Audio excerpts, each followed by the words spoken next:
สบายดีทุกคนมื้อนี้เฮาอยู่ที่มังกรซีฟู้ดเนาะทุกคนเป็นร้านอาหารทะเลบุฟเฟ่แบบบ่จำกัดเวลาเฮามาทานตั้งแต่ 12:30 นเนาะทุกคนเพราะว่าร้านก็เจ้าเปิดบ่ายโมงแต่ก็มีหลายคนอยู่ที่มานั่งท่าเนาะเพราะว่าไผก็อยากมาก่อนเพื่อสิได้จองโต๊ะหรือว่าโซนที่ตัวเองมักนะทุกคนก็มาก่อนก็มีสิทธิ์เลือกแน่น้อยนึงนะมาฮอตก็ตื่นเต้นว่าซ่านบ่เคยเห็นปูตัวใหญ่ๆแบบนี้ทุกคนคือเคยเห็นอยู่แต่บ่เคยจับมากินแบบนี้นะอย่างใหญ่สุดก็น่าจะเป็นปูม้าแล้วมั้งที่เคยกินนะทุกคน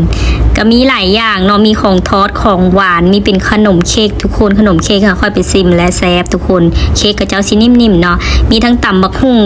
ก็คือลงมือเองเลยทุกคนมักรสชาติใดก็จัดเองเลยใครที่มักกินแบบพันก็มีพักให้ทุกคนแบบเอาพักไปพันกินกับพนักกระแซบเนาะกุ้งปูทุกคนเขาเจ้าก็สิมีแบบนอกน้ำแข็งให้แล้ว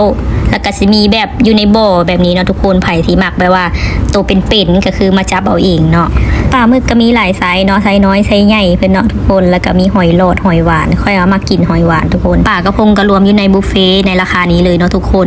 แล้วก็มีประเภทของดองในส่วนของปลานะคะไผ่อยา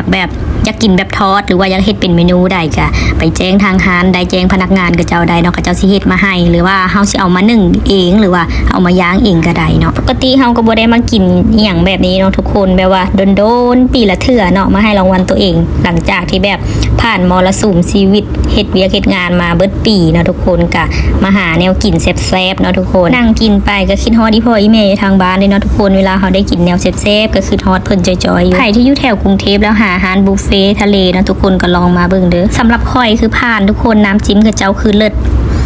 ก็คือว่าอะไรทุกคนของกินซีแซบก็ขึ้นอยู่กับผู้มักน้ำเนาะคันผู้มักก็คือว่าแซบสำหรับตัวข่อยแม่นยกให้ปูม้าเป็นนางเอกของร้านเลยทุกคนอันนี้ความมักส่วนตัวเนาะทุกคนรู้สึกว่าปูมีความสดและก็มีความหวานเนาะทุกคนเข้ากับน้ำจิ้มสูตรของทางร้านกับเจ้าเลยถ้านั่งโซนในห้องแอร์นะคะเจ้าจะมี